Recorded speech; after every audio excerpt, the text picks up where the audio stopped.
Good afternoon and welcome everyone to today's Wellbeing webinar hosted by the University of Minnesota's Earl E. Bakken Center for Spirituality and Healing. I'm Dr. Mary Jo Kreitzer, the founder and director of the center. We are very excited to be hosting as our speaker today, Jane McCampbell Stuart, who will share a presentation titled Trauma and the Rule of Two, Why Trauma Symptoms Show Up When They Do. The American Psychological Association defines trauma as an emotional response to a terrible event. Immediately after the event, shock and denial are typical.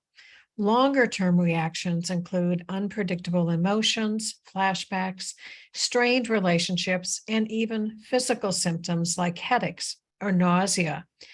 While these feelings are normal, some people have difficulty moving on with their lives. Just as everyone experiences trauma differently, everyone has different needs for healing from trauma. Why do some people develop trauma symptoms when others don't, even if their situations have been similar? How can memories suddenly resurface many years later? Why do we go to such lengths to avoid dealing with our trauma when, in the right hands, it's eminently healable? In today's webinar, Jane McCampbell Stuart will answer these questions and provide a framework to understand trauma, what it is, what it looks like, how to meet it, and how to conceptualize symptoms as an invitation to healing and growth. Jane McCampbell Stuart is a licensed therapist and certified coach specializing in the treatment of trauma and PTSD. She has worked with thousands of clients with trauma stemming from prenatal to adult, covering attachment, physical, sexual, and emotional trauma, medical and childbirth trauma, accidents, injuries, and other traumatic losses and events. Jane received her master's degree in marriage and family therapy from Bethel Seminary here in Minnesota, where she later served as a faculty associate and the department's expert on trauma. Welcome, Jane.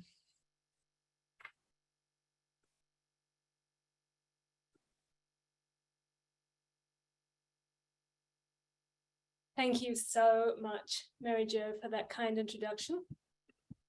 And welcome to everyone to Trauma and the Rule of Two, Why Trauma Symptoms Show Up When They Do. As Mary Jo said, I am Jane McCampbell Stuart. I'm a licensed therapist and certified coach, and I work with clients via video from all over the world. And I have the privilege of specializing in the treatment of trauma and PTSD. And I am enormously grateful to the Bakken Center for giving me this opportunity today to bring the discussion of trauma out of the mental health space. Because trauma is not just about our mental health, and it's not just about our physical health. Trauma resides in the body and impacts our physical health. It resides in our relationships and impacts our relational health. And because trauma usually involves a brush with death, trauma resides in our spirits and impacts our spiritual health. And because of all of these facets of our shared humanity, it's so important that we get to bring trauma into our everyday conversations. What I'd like to do today is to bring all of us towards a shared understanding of what trauma is, what it isn't, and how it shows up. And as Mary Jo said, and as Mary Jo said, we're going to be answering questions such as why do some people develop trauma symptoms and others don't, even if their situations have been similar? How can memories suddenly resurface? What is the purpose of nightmares and flashbacks? And when my husband saw this slide, he said, "What, you mean there's a purpose to nightmares and flashbacks?" And actually, for some reason, when I talk about this, it makes me really emotional because yes, there's absolutely a purpose to nightmares and flashbacks. Yes, they are an invitation to healing. And yes, they are the brain's way of trying to heal what it needs to heal. And the ingenuity of the brain and our propensity to seek healing. We'll also be talking a bit about how the different healing methods work, and I'll be giving you some resources and ways that you can follow up with the information I'm sharing today. So I've been doing this work for about 15 years. And I'm a second career therapist. And so as I bring to you the shared understanding of trauma, this is some of the work that I have learned over this time. And when I tell people what it is that I do, almost invariably, they are going to come to me and say, oh, so you work with veterans. And the truth is that of probably about the 2,000 or so clients that I have worked with over the course of my therapy career, there's probably been about 5 or 6 veterans, or at least veterans who are actually working with me on their combat trauma. And generally, I'm really treating other things aside from combat trauma and war veteran work. But as with any client, I always learn from them, and I did learn a lot from the veteran clients that I have. But it's so interesting to me that as part of our national consciousness and our ideas about PTSD, we automatically go to war trauma. And there's a reason for this. PTSD actually used to be described as shell shock when soldiers were returning from the First and Second World Wars. They were seen to have these symptoms, and it was thought that they had just had a traumatic brain injury from being too close to an explosive device. And then when soldiers later started coming back from Korea and from Vietnam, there started to be this recognition of all of these trauma symptoms showing up across the board. And what was really significant about this was this is the first time that these trauma symptoms had shown up in a population of predominantly white men, which is why the medical profession started taking notice. Now, of course, trauma goes back to the beginning of time, and across all planes, dimensions, and times, we have had our own ways of conceptualizing and treating trauma within our individual communities. But this was really significant because this is when the medical profession were taking notice. And it was about 1980 when PTSD first made it into the Diagnostic and Statistical Manual of Mental Disorders as a defined diagnosis.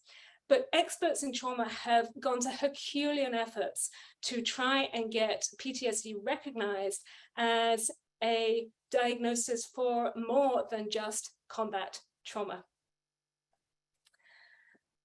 As an example, I put up a list here of the typical kinds of trauma work that I do on a weekly basis. And this isn't an exhaustive list. This is just what I personally deal with. And there's loads more trauma out there that other people deal with. But the biggest thing is probably going to be physical and or sexual and or emotional abuse and violence in the home growing up that then impacts how we show up in our work and in our relationships in adult life. A lot of people who grew up in chaotic and unsafe homes. I do a lot of childbirth trauma, whether that's the childbirth, the trauma for the mum, or of the infant who is born, who then grows up with the impact of that in their nervous system. I do a lot of work around prenatal and preverbal trauma. And I do a lot of medical and dental trauma. And what was very interesting during COVID was the number of needle phobias that showed up. So often people with resistance to the vaccine, it wasn't necessarily about their ideology or their fear of what the vaccine was going to do. It was their fear of the vaccine itself, that needle phobia, which I ended up treating a lot of.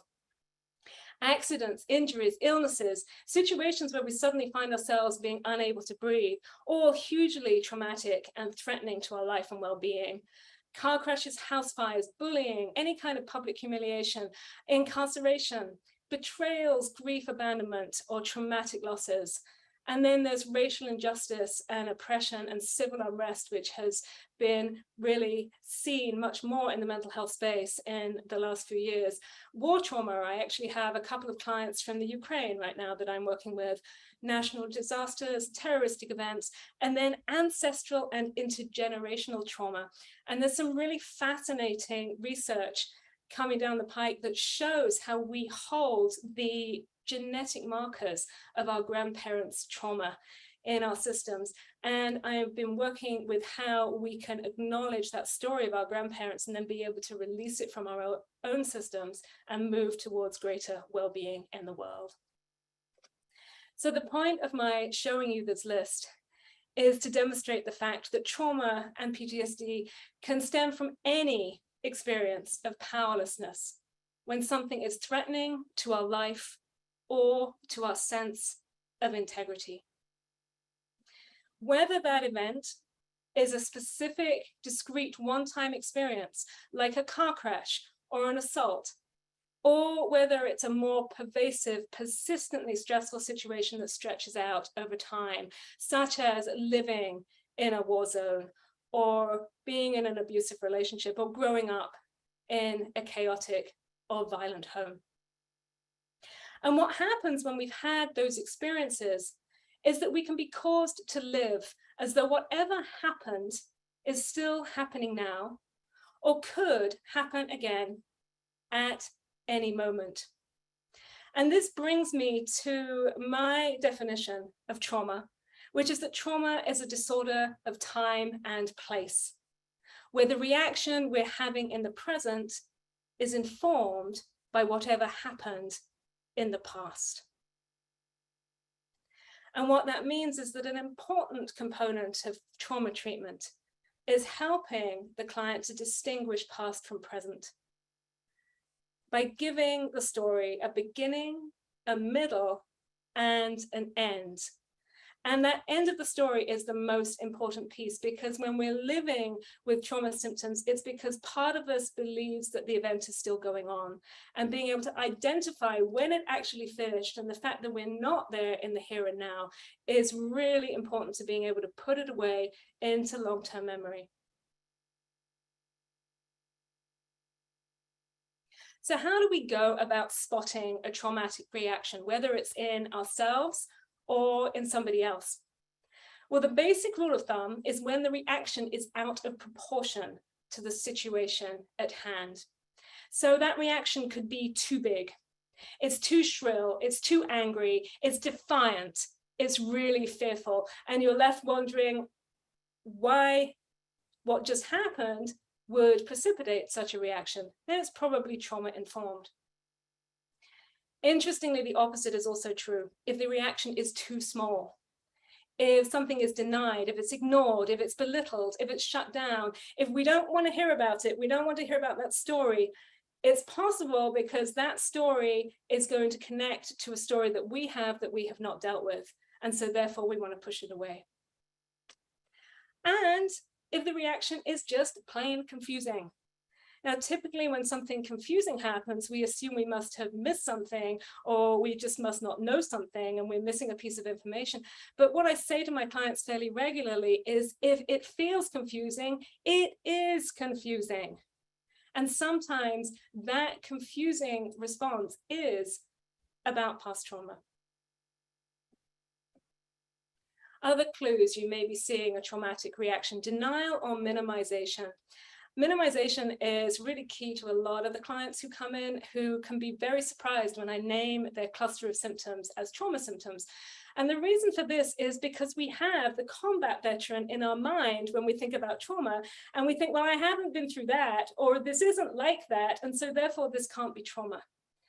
And the issue is that often these are symptoms of trauma, and when we can recognize and identify them as trauma, then we can move to heal them. So it's so important that we can recognize when we're experiencing these symptoms. Uncontrolled fear, anxiety, panic, living in a constant state of hypervigilance, that's very often about past trauma. Shrillness of tone. This is something that I notice a lot, both spoken and written.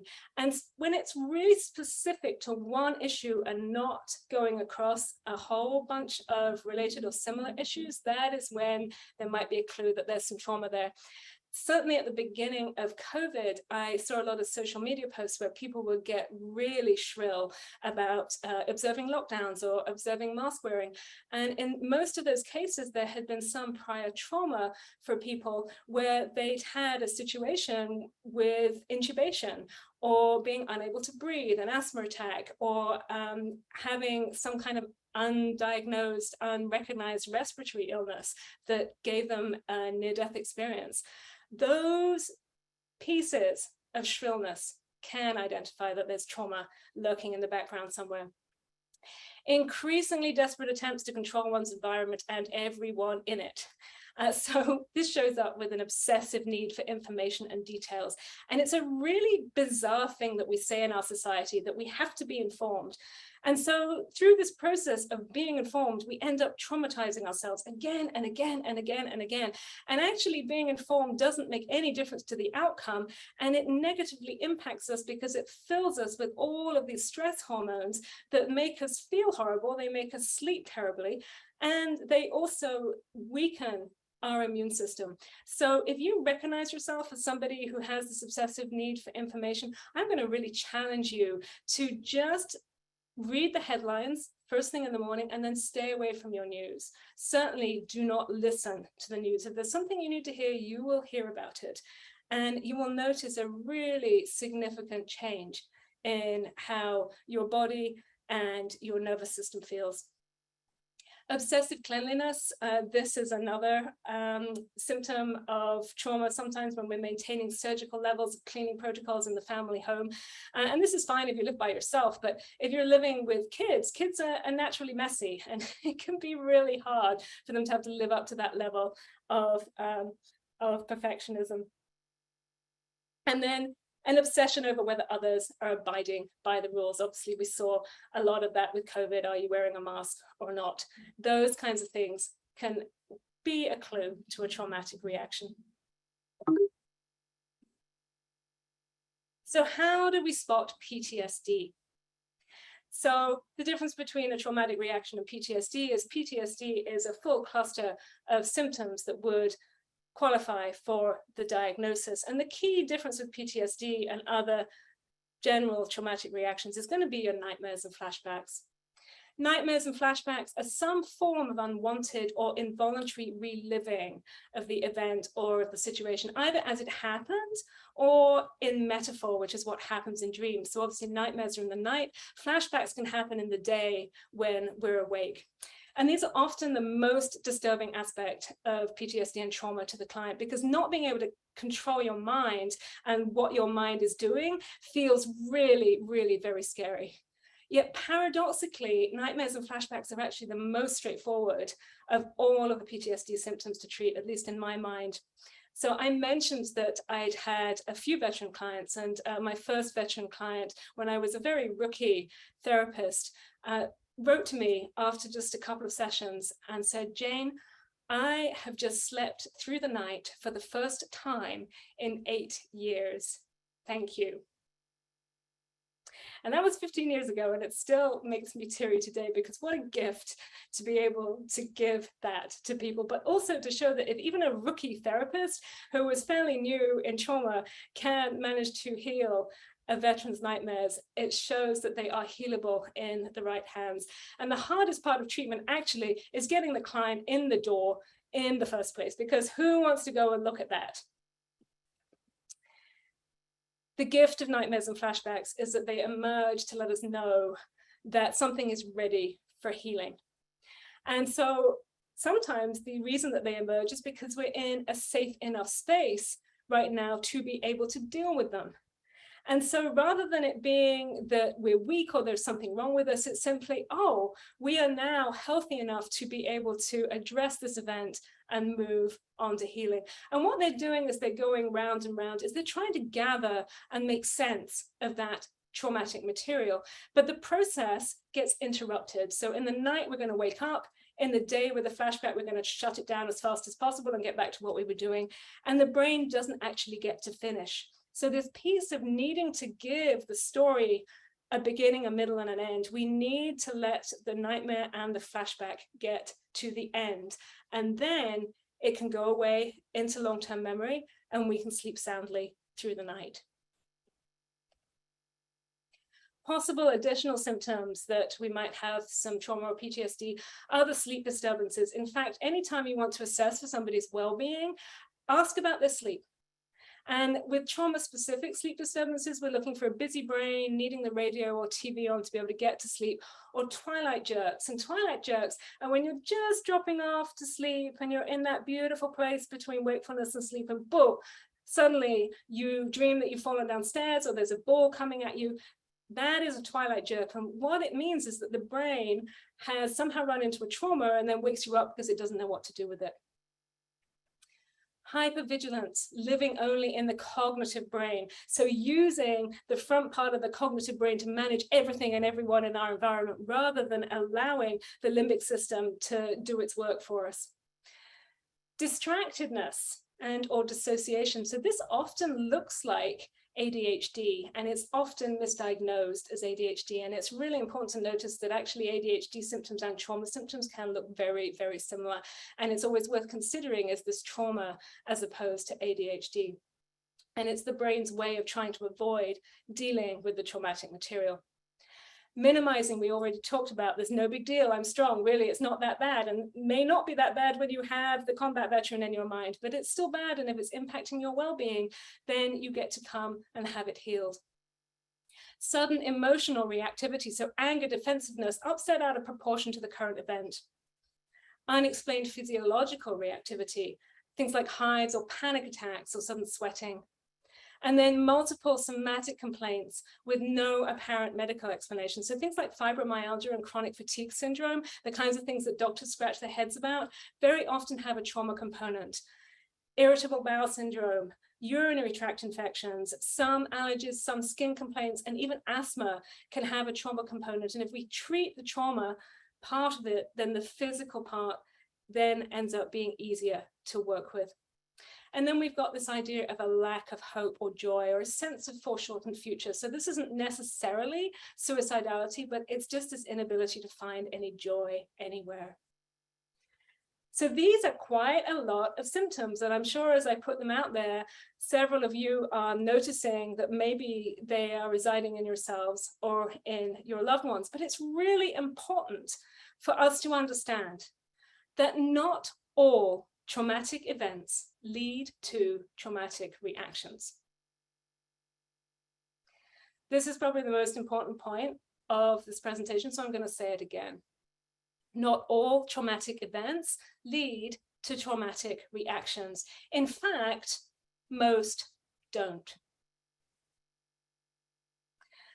And it's important for us to talk about this for a moment, because if we think about our legal system or we think about the process of police questioning, when we don't talk about something or necessarily have a traumatic reaction right in the moment, that is often led to discrediting our story at a later date, when in fact, actually, it can be pretty typical not to have a traumatic reaction in the moment. So why is this? Well, it's because when something bad happens, we don't want to think about it. We don't want to feel it. And we certainly don't want to talk about it. What we want to do is to tuck it away and get back to normal as fast as we possibly can. And if we are in a situation of survival, such as in a chaotic or violent home, an abusive relationship, living in a war zone, we can't stop to process. We don't have the luxury of stopping to process. And by the way, trauma needs safety in the present in order to process. So whether that is a furlough in between deployments, whether it is a ceasefire during a war zone, whether it is being in a safe house or away from that abusive relationship, we need safety in the present to process. Because if the trauma is still going on, then the reactions we're having are appropriate. So if we have these bad things happen and we don't deal with them, whether because we don't want to or because we're in a survival situation and we can't, where does the memory of that traumatic event go? Enter the creepy, scary, psychic attic of our minds. And when I was searching for images of cluttered attics, I saw this one and I thought, this is absolutely perfect with these creepy dolls in here, because this is kind of what it's like when we have this attic in our minds where we chuck all of the bad experiences that we don't know what to do with and we don't want to deal with. And so they stay up there. And occasionally a new one will come along, we'll open the door, wham it in, shut the door again, and then leave it there and hope it stays there. There is actually a professional term for the scary psychic attic of our minds, and it's called dissociation. And all of us dissociate to a certain extent when we zone out, when we forget someone's name, or when we drive a familiar route and we arrive and we can't actually remember anything that we drove. But in a trauma situation, dissociation basically means that we take the traumatic experience and store it in an isolated neural network in the brain, where it is separate or disintegrated from the overall life story. It's important to understand with trauma that then there is a dissociation continuum. So at the top end, level 1 of the dissociation continuum, what we're talking about here is a deliberate, conscious putting it out of our mind. So I know this happened. It really stunk. I don't want to think about it. I'm putting it away and staying busy. La, la, la, la, la. I'm okay. Level 2 of the dissociation continuum looks a bit more like denial, where we don't let ourselves know what we know. Now, initially, denial is actually protective. Denial allows us a couple of days to be able to absorb a shock so that we can still carry on doing life. We can still get out of bed, we can still make breakfast for the kids, and we can still get them off to school. That's what denial is there for. But when we take denial beyond that original space, it can be really impactful to our well-being and to our relationships when we're too scared to be able to go there and look at what we know. Level 3 is when the event emerges through flashbacks or nightmares, when the cognitive mind is at rest. And we might not actually be aware that this event was problematic for us or that it impacted us as badly as we did. And so this is the brain trying to say, hey, we could really do with healing this. Would you mind paying attention to it? And really, trauma is going to make us pay attention in whatever way we will. And so if it's going to disturb our sleep, we're going to look at that. And then hopefully that is a way that we can go and get help and some healing. The fourth layer on the dissociation continuum is where the event is completely dissociated in an isolated neural network of the brain, and we might not even know that it's there. So we might have some sense that something's a little bit off, or we might find that in response to certain cues, we get a little anxious or we get a sick feeling in our tummy, but we have honestly no idea what it is. And this is actually one of the key things that keeps people from coming to trauma therapy, because they're so terrified that there might be something back there that they didn't know that's going to completely upend their world. Now, the truth is that that actually doesn't happen, because when we do get in touch with an event, usually we find that some level of our being knew about it. And actually, rather than it being upending, it feels incredibly relieving to have a narrative that fits together. But it can well be that sometimes there is something back there that we honestly don't really know what it is. And then we get to the fifth level of the dissociation continuum. And this is where the trauma has been so severe, and particularly at a very, very young age for the person experiencing it, that it's almost like the parts that experienced it are stuck at the age and stage at which the event occurred. And they almost operate like distinct personalities in themselves that can get triggered and can start acting out. And this level of trauma really requires a slightly different approach, because we need to do lots of work to build neural pathways to those parts to make it safe to even begin to start exploring that trauma. At the first level here, we're talking about traumatic reactions that may or may not meet criteria for a PTSD diagnosis, but are still very healable. Around spots 2 and 3, this is where PTSD starts coming in. And then at the end of the 4 or 5 levels of the dissociation continuum, this is where we're talking about CPTSD or complex PTSD, which is how it looks a little different and is going to need a little different level of care. And with CPTSD, the symptoms are going to be much more pervasive. And as I said, there's usually that underlying very severe trauma disruption in the early years of life. So that's all very well for me to explain dissociation. So we've got all of these memories sitting in the scary psychic attic. So what happens to them? Well, the truth is that they stay there. In fact, they can remain there for many, many, many, many years. And my first exposure to someone with PTSD was this kind of situation where suddenly she had a bunch of memories from her childhood woken up when her own daughter was violently assaulted. And it suddenly came back with all of these symptoms, and nobody in her life could understand it because she'd always been fine just before. So these memories will often sit in the scary psychic attic until something else comes along that looks like, sounds like, smells like, feels like, or otherwise reminds us of the first time something bad happened, whether or not we're consciously aware of what that first thing was. This is how memories can suddenly resurface years after the event. And this is how trauma symptoms can suddenly resurface year after the event. And this is what I call the rule of two. The rule of two is that traumatic responses often occur when a new event wakes up a previously dormant traumatic experience. And it's really important that we recognize that.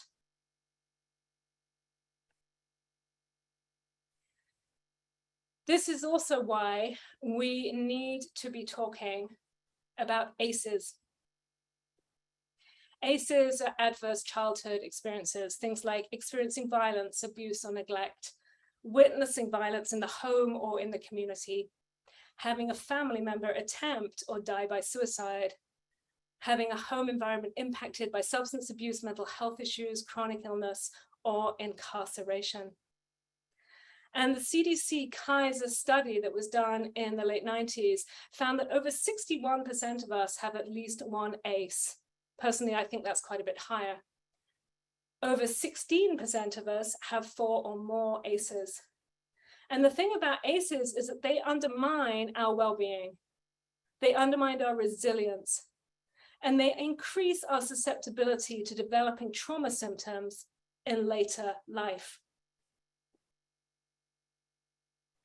Which means that because what happened in the past is different for all of us, our reactions in the present will be different too, even if we experience the same event.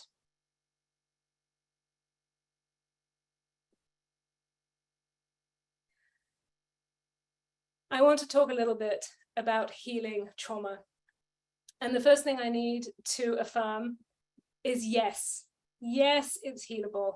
And if that's the one thing you remember about this presentation, I want you to take this away, because for a long, long time, it was believed that it was not healable.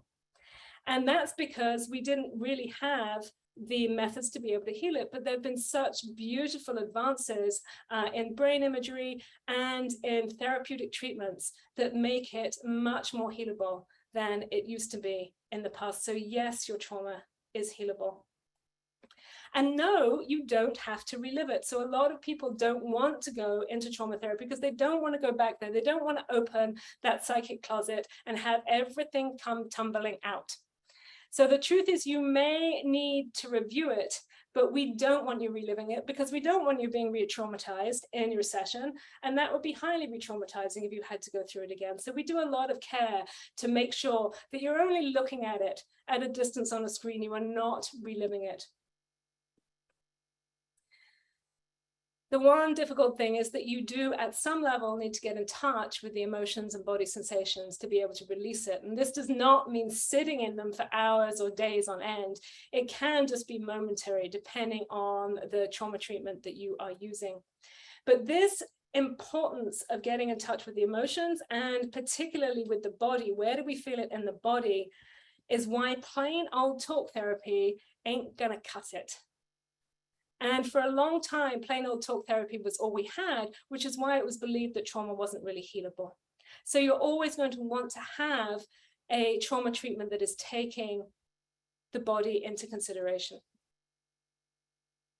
As I said before, you do need to have safety in the present in order to be able to heal your trauma. If the trauma is still going on, your reactions are appropriate and you need to keep them around. So if there's not safety in the present, we need to just be doing the best we can until there is a lull that allows us to address our trauma. And we don't have to know what the underlying event or events might have been. So often that's why the body sensation is so important, because the body sensation will sometimes lead us to those places. Now, those underlying events will need healing too. And as I said before, sometimes people are really scared that there's maybe something there they didn't know about. But usually it ends up being a relief because it makes so much sense. And it's also not your job as a client to come in knowing what the underlying events might have been. That is your job of the therapist, and that's also the job of the therapeutic process. Trauma healing is not a lobotomy.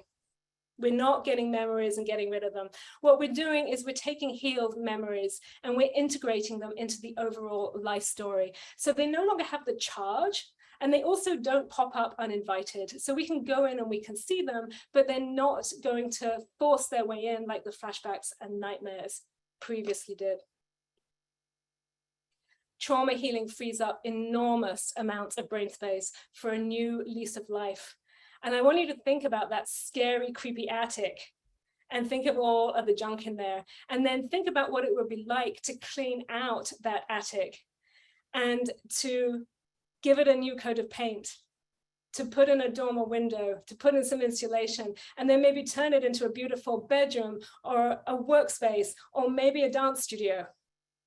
That is what healing from trauma will do for your brain and will just allow you to have a new lease of life. Trauma is eminently healable with the right therapist and with the right approach for you. So we talked about some effective trauma healing modalities and the idea that plain talk therapy, which was what we used to only have, is not necessarily the standard anymore. There are a lot of other ways to work with trauma healing, and we always want something that is paying attention to the body. Now, I'm a little biased because I am trained in EMDR, and EMDR's brilliance is really about how trauma is conceptualized and this idea of why does this make sense. And Francine Shapiro did some really beautiful research work in figuring out how the brain processes traumatic information. And what EMDR has done is that it's spawned a whole bunch of new therapies that work in slightly quicker ways, like brain spotting, like accelerated resolution therapy. Brain spotting is basically a cross between EMDR and somatic experiencing. The sensory motor and somatic experiencing therapies are both body-based therapies. And then tapping, so the emotional freedom technique or thought field therapy, both of those do absolutely beautiful work in being able to nibble around the edges of the trauma without having to go into it in a big way. And I have one tapping protocol that is on my website that is literally magic for getting rid of disturbing images. And literally 2 rounds of it will turn a really vivid, disturbing image into something that looks grainy and black and white and that is really hard to see.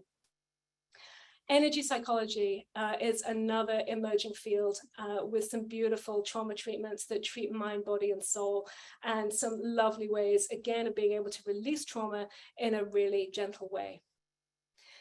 Now, if there's a situation of CPTSD, the complex PTSD, what we're going to do is to start with air network therapy, which is a specific therapy designed to build connections from the current time and place now to those dissociated parts. And then when those connections have been built, it then makes it possible to do more work with EMDR, brain spotting, or some of the other trauma healing modalities mentioned.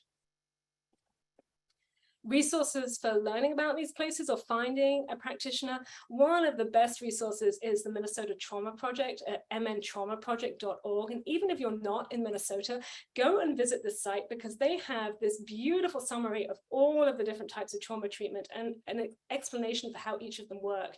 So you could read that and decide which one fits for you. And then if you are in Minnesota, you can go to the directory and see who might be available to work with you. mdria.org is the EMDR site, and there's a directory of therapists on there. And then energypsych.org is an international site which has some beautiful resources, even little videos that you can follow along or give to your children or work in foreign languages with, which help you to release some of those traumas and nightmares from the mind and the body. And then acceleratedresolutiontherapy.com and airnetworkinstitute.com, both of those have directories of trained therapists that you can access.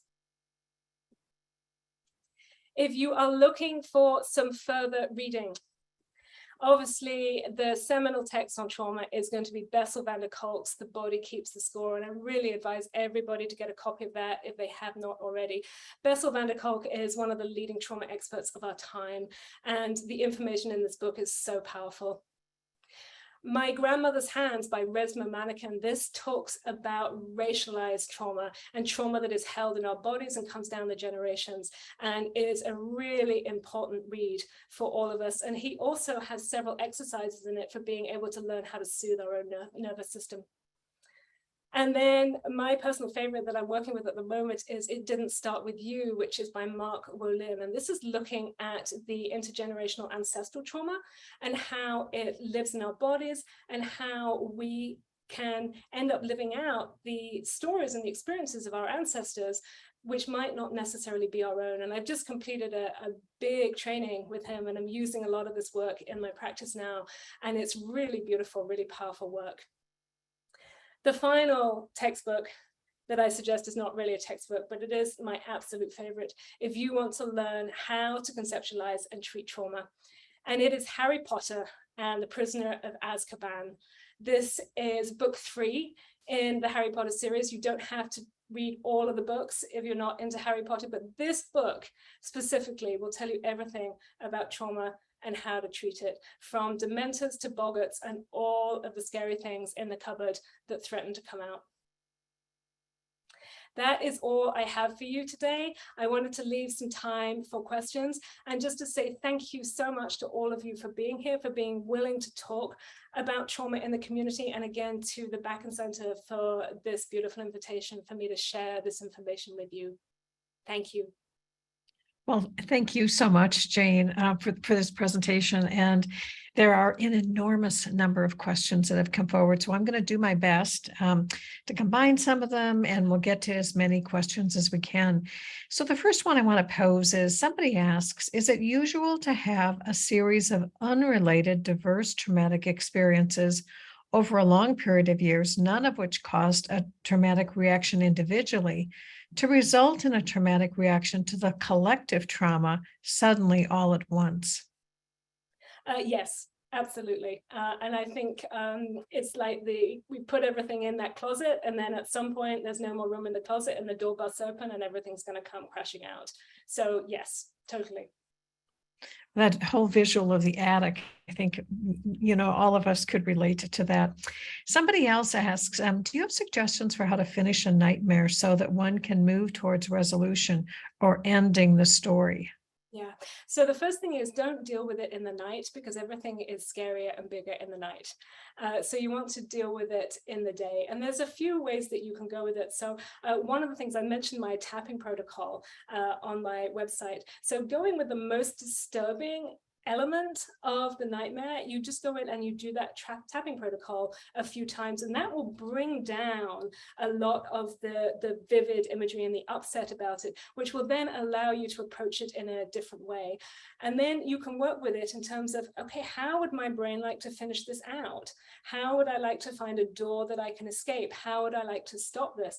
And sometimes in the process, we also see what the nightmare is trying to tell us. So the brain is highly metaphorical. But if we can figure out, oh, this is the real life event that it's pertaining to, then the brain goes, finally, they've got it. And then it can let it go. Thank you for that, Jane. Somebody else asks, I've read a lot about several of the healing modalities you mentioned and agree that they sound amazing.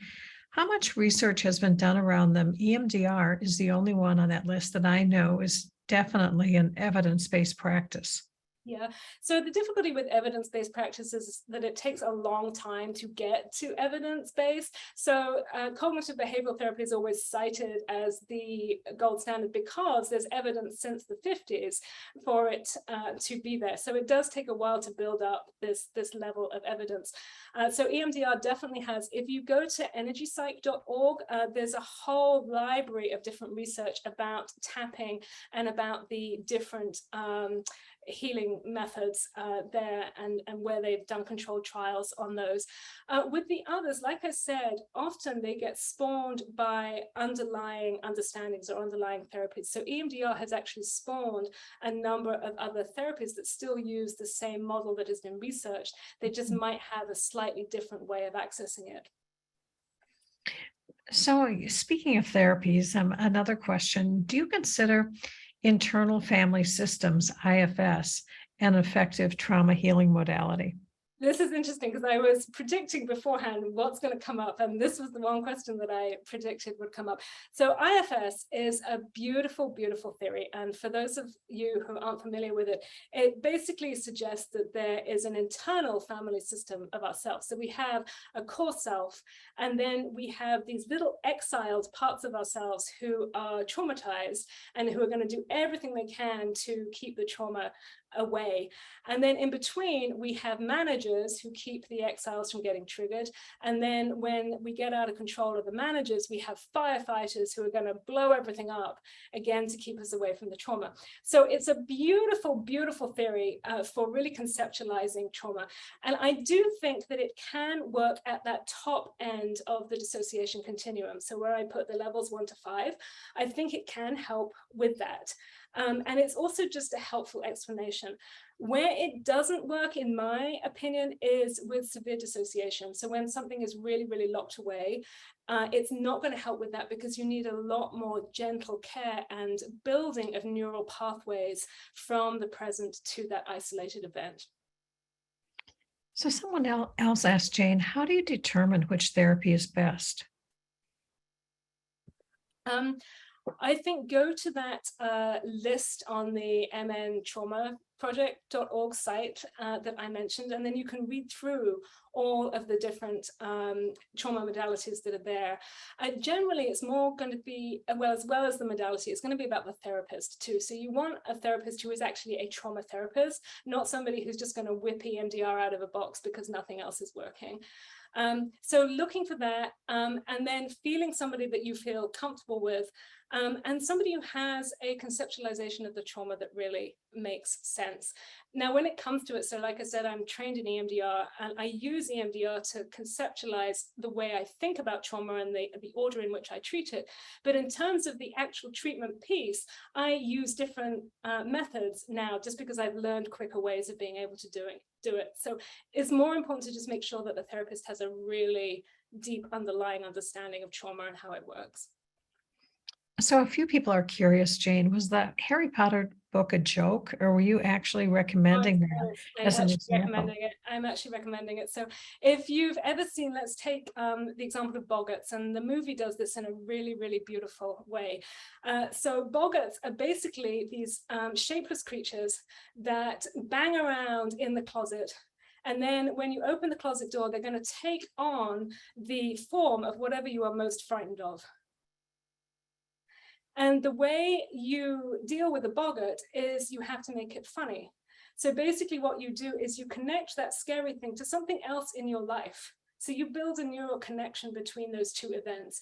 And then once you've made it funny, and you don't have to necessarily make it funny in trauma treatment, although sometimes I do, but you don't have to. The key is that when that thing that you're really afraid of comes out, you're connecting it to something else in your life story.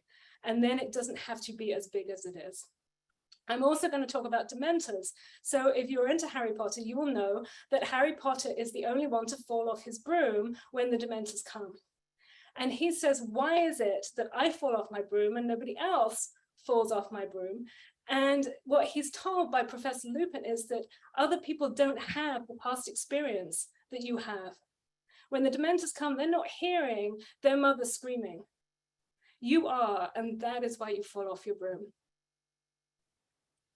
Interesting. Relates back to that whole collective cumulative trauma, Jane, that you were mentioning. Somebody else asks, how do we distinguish autism and or ADHD diagnosis from traumatic reactions? Yeah, it's a tricky one, and it kind of just requires a good trauma therapist to see what might be there. There are subtle differences in kind of how they show up, and I think it's more about just sort of needing to be with the client. I think everyone's going to have a different lens that they look through depending on how they're trained, and so we just sort of need to bear that in mind too.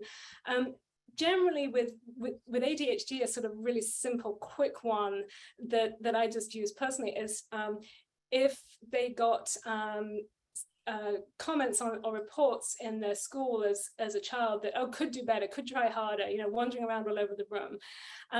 And I'm seeing that, but at the same time, the trauma history or the family history that I have been bringing forward isn't necessarily especially chaotic or traumatic, then I'm going to think, okay, maybe there is some more ADHD piece there. If there has been any trauma, I'm going to find it. And then when we treat it, sometimes we might find that the ADHD symptoms improve. Yeah. Somebody else made a comment, Jane, in the chat that I just want to note. And she cautions again, expecting that any one modality will be a heal for all. If it is, that's great. And she writes, I engaged with 5 different therapists and engaged with 8 different modalities actively while trying a handful more that I felt weren't really helpful. Evidence-based is a great place to start, but don't stop there. Exactly. Thoughts about that? Yeah, I know, I agree with that entirely, because as I said, evidence-based takes many, many, many years to be able to accumulate. And one of the reasons why EMDR was so successful was that Dr. Francine Shapiro was a researcher herself. So she knew the standard of what she had to do to get it to be accepted in the medical community. And most people who come up with a new modality don't actually have the time or the brain space or really just the energy to do the amount of work.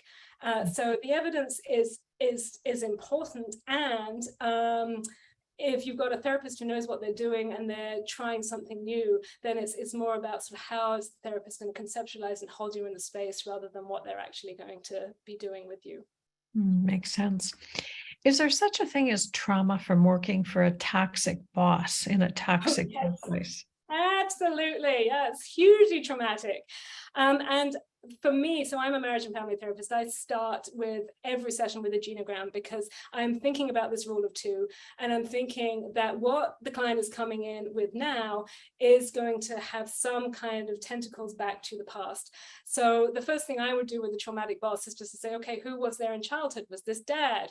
Was this mom? Was this a teacher in school? So where is that underlying event that causes us to step into a relationship with a toxic boss that initially kind of felt familiar, which is why we went into it.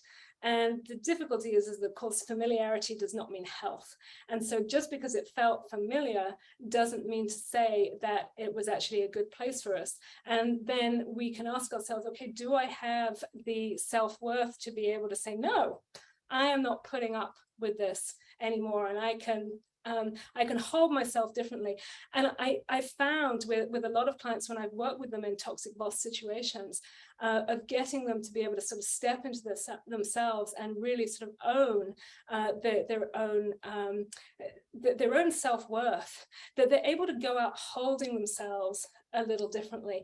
And sometimes actually the behavior ends up stopping because they're communicating non-verbally, this ain't gonna fly anymore. And sometimes if it carries on, it's just, maybe it's time to go. And look at the red flags, look at what you learned so that we don't get back into the situation again. But yes, absolutely, go get some help with that toxic boss, and don't waste another moment of your precious life trying to pander to it and make it better. Good advice. You mentioned that one of the hardest parts of trauma is getting someone in the door. I have found this to be true. Do you have suggestions for how to encourage or support someone you love in getting treatment for trauma when they seem debilitated and reluctant? Yeah, it is really difficult, and we don't want to become somebody's therapist, because then that then keeps them from going and seeking their own work. So one of the ways we can do it is to sort of just point out how it impacts us and how it impacts the relationship. Rather than it being about there's something wrong with you that you need to get sorted out. So very often we have this idea that if we go and seek therapy help, there's something wrong with us, and that's a really difficult narrative. So if we can turn it around to just, okay, this is how I see it affecting you, this is how I see it affecting us, and this is what I would love our life to be. And this is what I think you could have as a result of this. I found it very interesting when I added coaching to my therapy practice, is that I got a lot of people coming in for coaching when actually really they needed therapy. They just didn't want to call it therapy because of the stigma around it. So the other beautiful thing is that there's actually plenty of coaches who do a lot of tapping work. And so if somebody really is anti-therapy and anti-diagnosis, then find a coach. Mm. Jane, are there some examples of circumstances, situations where the trauma may not be safe to process? Yes. So if there's not safety in the present, it is not safe to process. So if the trauma is still going on, so if we're still in this situation, if we're still living in the abusive relationship, for example, and we might get hurt, it's probably not going to be safe to process that. So what as a therapist we would do is just sort of work on some resilience and on some safety and how you can protect yourself in the moment. And then once you've moved on, then you can go back and do the processing work. Is prolonged exposure therapy an effective treatment? Honestly, I don't know enough about it.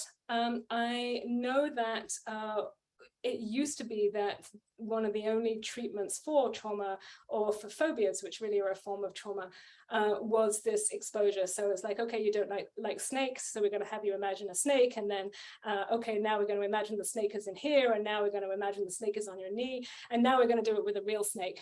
And who's actually really going to do that? So it takes a lot to be willing to go through that level of exposing yourself to the trauma, and that's kind of how we used to have the behavioral responses. I think prolonged exposure therapy has come a long way, and I still think that with most traumas there are much gentler, easier ways to access and release it. Well, Jane, so many comments have been put in the chat that this presentation gave people such hope. The fact that you said healing is possible and healing from trauma is possible. I'm going to end by asking you a question that I think is a complicated one that probably doesn't have like a simple answer, and it's been asked in various ways throughout the chat. But the question is, how long does it take for the healing of trauma? It's how long is a piece of string, and it really depends. So we can have what we call a single recent event, which like a car crash last week, and we should be able to heal up that event relatively quickly within a few sessions. Now the trouble is we also need to be looking at, okay, what happened before this event that caused this event to be as traumatic as it was, and so depending on that can be a lot longer. So it's going to depend on how much work you've done on yourself before. I always start every session with a genogram, as I said, so I've got an idea of how much stuff there is there, so that then I can give somebody an idea of probably how long this is going to take. And sometimes if it's just one event, you can actually do it fairly quickly with just a few sessions. Having said all of that, through my work, I actually treat trauma much more quickly now. There are things now that I am doing in like 40 minutes that used to take me 2 or 3 sessions to do. Mm-hmm. And that is part of just the new modalities that have emerged that people are training in. So sorry, it's not a great answer, but no, the answer makes sense given the question. As I said, it wasn't a simple question to ask, very individualized. I want to thank you, Jane, for being with us today. Fantastic presentation. I don't think in any webinar that the center has done have we received as many questions as we had today. And I really appreciate the way that you helped us move through those questions, quickly, and apologies to some that we were not able to get to all questions. I want to also acknowledge and thank all of the staff at the Bakken Center who helped make today's webinar possible. I hope that you'll visit our website, Taking Charge of Your Survivorship. You're probably familiar with our website, Taking Charge of Your Health and Wellbeing, but we have a fairly new website called Taking Charge of Your Survivorship, and we've worked with Jane to create a series of new pages that focus on medical trauma. And we will send a link to that website and to our upcoming free webinars, wellbeing webinars, in the post-event survey. So Jane, I hope you take a look at the chat so you can see all the wonderful comments that people are leaving. So thanks to Jane, and thanks to all of you for being with us today.